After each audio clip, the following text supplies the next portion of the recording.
할렐루야. 오늘 또 하나님의 은혜와 평강이 여러분 가운데 함께 하기를 축복합니다. 오늘 또 이처럼 묵상하는 말씀을 통해서 하나님께서 꼭 나에게 들려주시고자 하시는 하나님의 말씀을 듣는 은혜로운 시간이 되시기를 주의 이름으로 간절히 축복합니다. 오래전에 저희 교회에 안수 집사님이 한 분 계셨는데 가끔 주일날 빠지는 것을 보고 제가 권면을 했습니다. 주일날 빠지지 말고 주일 성수 잘 하시라고 권면을 했더니 그분이 제게 면구스러웠는지 이렇게 대답을 합니다. 아이고 목사님, 이 정도면 훌륭하지 않습니까? 저는 신앙적으로 지지나입니다. 그러면서 너스레를 떠는 것입니다. 주일날 빠진 것이 제게 좀 미안했던지 그렇게 농담 삼아서 말씀을 하는 것을 들었습니다. 그 말씀은 그 말씀이지만 여러분, 우리가 신앙적으로 지지나가 돼서는 안 됩니다. 믿음에는 성숙이 있어야 하는 것입니다. 우리가 아이들을 기르면서 돌쟁이가 그때쯤 되면 걷는 아이도 있고 못 걷는 아이도 있지 않아요? 그런데 엄마가 볼 때 빨리 좀 컸으면 좋겠는데 좀 걸음걸이가 늦든지 말하는 게 늦으면 걱정을 합니다. 잘 알아서 잘 걸을 터인데 지레 걱정을 하는 것이 엄마의 마음이지요. 우리의 신앙이 바로 자라지 아니할 때, 성숙하지 아니할 때 주님의 마음이 얼마나 섭섭하시겠습니까? 바라기는 저희들이 믿음 생활을 하면서 믿음이 날마다 성숙해서 더욱이 주님께까지 자라가는 그러한 성숙한 신앙이 되시기를 주의 이름으로 간절히 축원합니다. 오늘 아침 하나님께서 우리에게 허락해 주신 말씀은 히브리서 5장 1절에서 14절 말씀입니다. 각 대제사장은 사람들 가운데서 뽑혀서 하나님과 관계되는 일에 임명을 받습니다. 그리하여 그는 사람들을 위하여 예물과 속죄의 희생제사를 드립니다. 그는 자기도 연약함에 휘말려 있으므로 그릇된 길을 가는 무지한 사람들을 너그러이 대하실 수 있습니다. 그는 백성을 위해서 속죄의 제사를 드려야 하는 것과 마찬가지로 그 연약함 때문에 자기 자신을 위해서도 드려야 하는 것입니다. 누구든지 이 영예는 자기 스스로 얻는 것이 아니라 아론과 같이 하나님의 부르심을 받아서 얻는 것입니다. 이와 같이 그리스도께서도 자기 자신을 스스로 높여서 대제사장이 되는 영광을 차지하는 것이 아니라 그에게 너는 내 아들이다, 오늘 내가 너를 낳았다 하고 말씀하신 분이 그렇게 하신 것입니다. 또 다른 곳에는 너는 멜기세덱의 계통을 따라 임명받은 영원한 제사장이다 하고 말씀하셨습니다. 예수께서 육신으로 세상에 계실 때에 자기를 죽음에서 구원하실 수 있는 분께 큰 부르짖음과 많은 눈물로써 기도와 탄원을 올리셨습니다. 하나님께서는 예수의 경외하심을 보시어서 그 간구를 들어주셨습니다. 그는 아드님이시지만 고난을 당하심으로써 순종을 배우셨습니다. 그리고 완전하게 되신 뒤에 자기에게 순종하는 모든 사람에게 영원한 구원의 근원이 되시고 하나님에게서 멜기세덱의 계통을 따라 대제사장으로 임명을 받으셨습니다. 멜기세덱에 관하여는 할 말이 많이 있지만 여러분의 귀가 둔해진 까닭에 설명하기 어렵습니다. 시간으로 보면 여러분은 이미 교사가 되었어야 할 터인데 다시금 하나님의 말씀의 초보적 원리를 남들에게서 배워야 할 처지에 놓여 있습니다. 여러분은 단단한 음식물이 아니라 젖을 필요로 하는 사람이 되었습니다. 젖을 먹고서 사는 이는 아직 어린 아이이므로 올바른 가르침에 익숙하지 못합니다.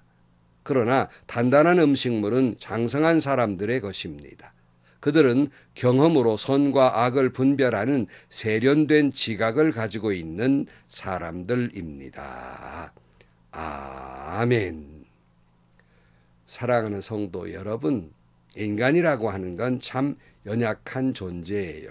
다시 말하면 죄인입니다.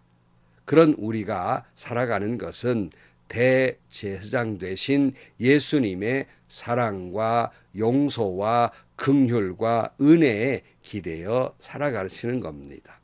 그러므로 지난 시간에 묵상하신 대로 우리는 담대하게 예수님의 은혜의 보좌, 은혜의 강가로 나아가야 하는 것입니다.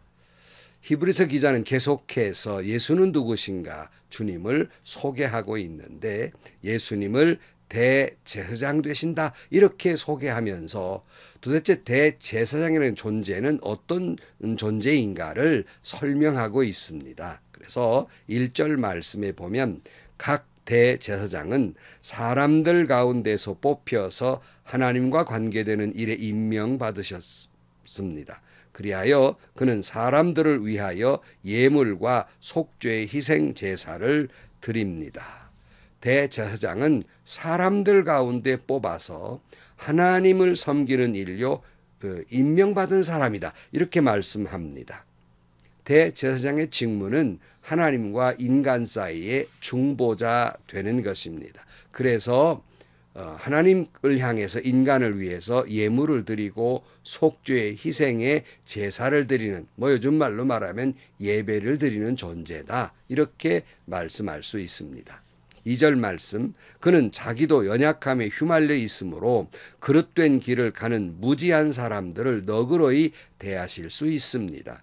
그는 백성을 위해서 속죄의 제사를 드려야 한 것과 마찬가지로 그 연약함 때문에 자기 자신을 위해서도 드려야 하는 것입니다. 여러분, 대제사장도 사람이기 때문에 연약한 죄인입니다. 대제사장들이 성도들을 위해서 속죄의 제사를 드리는 그런 위치에 있지만 자기 자신을 위해서도 속죄의 제사를 드려야 하는 그런 존재란 말이에요. 여러분, 목사도 죄인이에요. 누구도 다 죄인입니다. 하나님 앞에 죄인 아닌 사람이 어디 있겠습니까? 대제사장도 그렇다 그런 말이에요. 그렇기 때문에 오히려 또 깨닫는 게 하나 있습니다. 그건 뭐냐면 자기 자신이 때로는 목사이면서 제사장이면서 때로 연약해서 넘어지기도 하고 실수하기도 하면서 성도들이 연약해서 그릇된 일고 가는 그런 모습들을 어느 정도 이해하게 된다는 거예요. 이해하게 되면 그런 사람들을 죄졌다고 나무라만 것이 아니라 너그러이 대하실 수 있게 되는 것이다 하는 겁니다. 여러분에게 고백하면 저도 목회를 하면서 지금도 그렇지만 나 같은 게 목사인가 할 때가 있습니다. 그래서 늘 제 속마음으로 하나님 앞에나 성도들 앞에 늘 속마음으로 부끄러울 때가 있고 어떤 때는 고개를 들 수 없을 때가 있어요. 목사가 왜 이딴가 제 스스로가 그런 생각을 할 때가 있습니다. 그러다 보면 때로는 성도들이 또 넘어지는 모습을 보면서 때로는 그것이 인간이기 때문에 그럴 수 있지 하는 이해가 되고 또 불쌍히 긍휼히 여겨지게 되고 또 어떤 것도 용서하게 되고 도리어 사랑하게 됩니다. 늘 그러죠. 학교에서 1등만 하는 사람은요. 그냥 공부해도 안 되는 그래서 좀 성적이 처지는 학생들을 이해하지 못합니다. 부자들은 가난한 사람들을 이해하지 못해요. 평생 일에 파묻혀 살면서도 가난해질 수밖에 없는 것을 이해하지 못합니다. 도리어 게을러서 그 가난하지 그렇게 핀잔을 두고 그야말로 참 좋지 않은 말이지만 개 돼지 취급한단 말이에요. 그래서 가끔 저희 교인들이 제게 그런 말을 해요. 목사님은 금수저 출신이기 때문에 정말 속속들이 가난한 사람들의 마음을 모르는 거예요. 그렇게 말씀하실 때 저 역시 인정할 수밖에 없어요. 간접적으로 경험하고 성도들의 눈물을 보면서 간접적으로 경험했을 뿐 제가 밥을 굶어본 적도 없고 학비가 없거나 병원비가 없어서 마음 태워본 적이 없기 때문에 정말 그렇게 가난한 분들의 마음을 다 이해하지 못하지요. 그러나 대제사장도 목사도 인간이기 때문에 스스로 겪는 일들이기 때문에 어렵고 힘들고 신앙생활에 때는 넘어지고 지친 사람들을 때로는 이해하게 됩니다. 이 대제사장의 모습은 예수님의 모습을 예표하고 있는 거예요. 그러기에 예수님을 대제사장이라 이렇게 말해요. 대제사장을 연약한 인간의 몸을 입은 사람들 중에 택한 것처럼 대제사장이신 예수님도 이 연약한 인간의 몸을 입고 이 땅에 오신 겁니다. 이 땅의 그 모든 연약함을 경험하시고 다 아시기 때문에 인간을 불쌍히 여기시고 긍휼히 여기시고 또 내 모든 형편과 처지를 속속들이 내 마음을 다 아신다 하는 거예요. 경험하셨기 때문에 다 아신다. 하나님의 아들 예수께서 우리를 구원하시기 위해서 그런 인간의 몸을 입고 이 땅에 굳이 오신 것은 인간이 겪는 모든 고통과 질병과 괴로움과 사랑하는 이를 잃는 슬픔과 이 모든 것들을 경험하고 아시기 때문에 당신 스스로 십자가를 지고 죽음으로까지 내려가셔서 우리를 구원해 주신 것입니다. 우리를 불쌍히 여겨 주시는 것입니다. 5절 말씀 이와 같이 그리스도께서도 자기 자신을 스스로 높여서 대제사장이 되는 영광을 차지하신 것이 아니라 그에게 너는 내 아들이다 오늘 내가 너를 낳았다 하고 말씀하신 분이 그렇게 하신 것입니다. 또 다른 곳에서 너는 멜기세덱의 계통을 따라 임명받은 영원한 제사장이다 하고 말씀하셨습니다. 그러니까 예수님도 하나님께서 대제사장으로 임명하셨는데 어떻게 임명하셨냐면 너는 내 아들이다 오늘 내가 너를 낳았다라고 말씀하고 있어요. 출산했다는 거지요. 여성들에게 있어서 출산 그러면 생각되는 게 뭡니까? 산고지요. 고통이지요. 그러니까 오늘 본문의 말씀은 하나님께서 예수님을 이 땅에 보내시는 것은 마치 여인이 아이를 낳은 극도의 고통으로 예수님을 이 땅에 보내셨다 할 수 있습니다. 그리고 또한 뿐만 아니라 예수님이 십자가에서 고통을 당하시면서 먼저는 겟세마네 동산에서 할 수 있거든 이 잔을 내게서 지나가게 해달라고 몸부림치며 기도하셨고 십자가상에서 엘리 엘리 라마 사박다니 아버지 아버지 어찌하여 나를 버리시나이까 통곡하는 주님의 모습을 보시면서 외면하셔야 하는 주님의 그 아픈 마음을 우리는 조금이나마 읽어볼 수 있습니다. 우리는 부모된 마음으로 자식의 고통을 보는 그 고통이 얼마나 극심하겠습니까? 온 오장육부가 찢어지는 고통을 겪는 것처럼 우리 하나님께서 예수님을 이 땅에 보내시면서 그런 고통 가운데 우리를 구원하시기 위해 보내셨다 하는 거예요. 7절 말씀 예수께서 육신으로 세상에 계실 때에 자기를 죽음에서 구원하실 수 있는 분께 큰 부르짖음과 많은 눈물로써 기도와 탄원을 올리셨습니다. 하나님께서는 예수의 경외하심을 보시어 그 간구를 들어주셨습니다. 그래서요. 예수님은 우리를 구원해 주실 하나님을 향해서 줄곧 눈물로 기도하셨습니다. 탄원하셨습니다. 기도하셨어요. 하나님은 그 예수 그리스도의 눈물에는 간구를 들으시고 그리고 저와 여러분들의 모든 죄를 용서해 주시고 구원해 주신 것입니다. 8절 말씀 그는 아드님이시지만 고난을 당하심으로써 순종을 배우셨습니다. 그리고 완전하게 되신 뒤에 자기에게 순종하는 모든 사람에게 영원한 구원의 근원이 되시고 예수님은 하나님의 말씀을 순종하시면서 십자가에 달려 고통을 당하셨어요. 우리에게 그 모든 순종의 모범을 보이셨습니다. 그러므로 우리도 예수님의 그 십자가 지기까지의 순종을 그 모범을 따라가는 사람은 구원을 받게 하신다 하는 말씀입니다. 10절 말씀 하나님에게서 멜기세덱 계통을 따라 대제사장으로 임명을 받으셨습니다. 멜기세덱에 관하여는 할 말이 많이 있지만 여러분의 귀가 둔해진 까닭에 설명하기 어렵습니다. 그러니까 히브리서 기자는 예수님은 인간의 계통을 따라 아론의 자손이나 인간의 계통을 따라 대제사장이 되신 것이 아니라 멜기세덱의 계통을 따라 제사장으로 임명되셨는데 그 멜기세덱에 관하여 설명할 수가 없다는 거예요. 그것은 아직 그런 설명을 듣고 이해할 만한 그런 수준이 되지 못해서 설명하기 어렵다. 그렇게 말씀하고 있습니다. 그러면서 좀 믿음이 성숙해져야 한다라고 말씀하고 있는 겁니다. 12절 말씀. 시간으로 보면 여러분은 이미 교사가 되어 있어야 할 터인데 다시금 하나님의 말씀의 초보적 원리를 남들에게서 배워야 할 처지에 놓여 있습니다. 여러분은 단단한 음식물이 아니라 젖을 필요로 하는 사람이 되었습니다.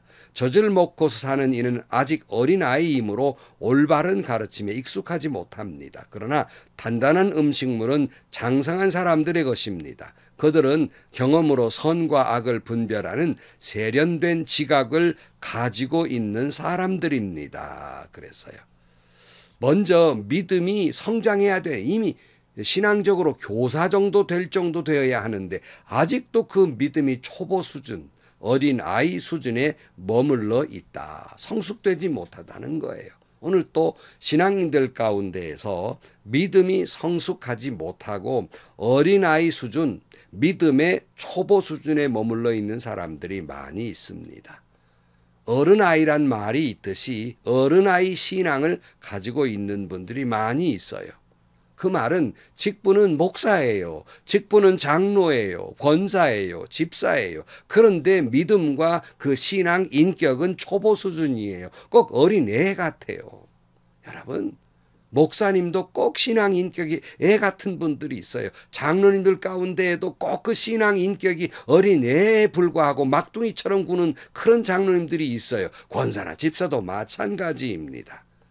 주님의 마음을 아프게 하고 교회와 성도를 힘들게 하는 분들이에요. 여러분의 신앙은 성숙돼 계십니까? 사람들이 그래요. 네, 교회 오래 다녔다고 신앙이 성숙된 줄 아십니까? 직분을 받으면 성숙한 신앙입니까? 뭐 큰 교회 다니면 성숙한 신앙인입니까? 성도 중에는요, 자기가 교회를 나는 어머니 배 안에서부터 예수 믿었다. 이걸 자랑하면서 바로 그것이 자기 믿음의 실력인 줄로 알아요. 오래 믿은 것이 신앙의 실력으로 자랑하는 분들이 있어요. 그런데 보면 어린아기 신앙이에요. 뿐만 아니라 어떤 사람은 직분을 들고 내가 목사인데, 내가 장로인데, 집사인데, 권사인데 자기 직분이 자기 신앙 실력인 줄로 착각해요. 아닙니다. 그 직분이 그 사람의 신앙을 말해주고 있지 않아요. 신앙 실력을 말해주고 있지 않습니다. 한 번은 제가 참 장로님들 중에도 이렇게 믿음 좋으신 분들이 많은데 일반 성도들을 보면 장로님들이나 목사님들보다 믿음 좋은 분들이 많습니다. 그렇게 했더니 장로님들로부터 항의를 받았습니다. 평신도들 앞에서 우리 장로를 까내렸다고 그렇게 제가 핀잔을 들었습니다마는 뭐 섭섭할 수도 있겠죠. 그러나 현실입니다. 목사보다 장로보다 믿음 좋은 성도들 많습니다. 직분이 신앙 실력이 아니에요. 또 뿐만 아니라 어떤 사람은 우리 교회 큰 교회 다니는 것이 자기 신앙 실력인 줄로 그 뻑입니다. 내가 필요해 이런 교회를 다니고 있다고 아주 신앙 실력인 줄 아는데요. 미안하지만 큰 교회 다닌다고 믿음이 좋습니까? 작은 교회 다닌다고 믿음이 없어요? 도리어 저는요, 오히려 큰 교회 다니면서 사람에 묻혀서 그 믿음이 초보 수준을 벗어나지 못하는 그런 분들을 많이 보았어요. 이런 것들이 신앙 실력이 아니란 말씀이에요. 참 이렇게 생각하는 분들이 계시다면 당장 고치세요. 정말 어리석은 일이에요. 여러분은 그런데 성숙한 신앙인이 되고 싶습니까? 그러려면 말씀에 순종해야 합니다. 예수님께서 십자가를 지기까지 순종하듯이 순종할 때 비로소 신앙의 성숙을 가져오게 되는 것입니다. 오늘 또 대제사장 되신 주님께서 우리를 위해서 눈물을 흘리면서 간구하고 계십니다. 우리의 연약함 때문에 눈물을 흘리면서 간구하고 계십니다. 주님은 오늘 또 나와 하나님 사이에 중보자가 되셔서 대제사장으로서 나를 위해 중보하고 계십니다. 그러므로 우리는 여전히 그 주님의 은혜에 기대어 주님의 말씀에 순종하면서 성숙한 신앙으로 그렇게 자라나기를 주의 이름으로 간절히 축원합니다. 기도하시겠습니다. 하나님 아버지, 이만큼 믿었으면 이제 성숙한 신앙인이 될 수 있으련만 여전히 우리 자신을 되돌아볼 때 초보 수준의 신앙임을 다시 한번 깨닫습니다. 직분이 그 믿음을 말해주는 것도 아니고 신앙의 연조가 그 믿음을 말해주는 것도 아니며 교회의 크기가 그 믿음의 크기를 말해주는 것이 아님을 다시 한번 깨닫습니다. 우리 모두가 진정 성숙한 신앙인이 되게 하여 주옵소서. 오직 주의 말씀에 순종하고 주님을 따라 십자가 지기까지 순종함으로 말미암아 성숙한 신앙인들이 되게 하여 주옵소서. 예수님의 이름으로 기도하옵나이다. 아멘. 성도 여러분, 저는 총회나 무슨 노회나 당회나 그거 다 장로님들 목사님들 모인 곳 아니에요. 입에 거품 물고 싸우는 거 보면 애가 그런 애들이 없어요. 초보적인 수준이에요. 여러분의 신앙은 어떻습니까? 바라기는 정말 여러분의 믿음이 주님 십자가 따라 걸어감으로 순종하는 성숙한 신앙인이 되셔서 하나님께 영광 그리고 복된 신앙인이 되시기를 주의 이름으로 축원합니다. 행복하시고요. 좋은 일이 가득한 하루가 되시기를 주님의 이름으로 간절히 축원합니다.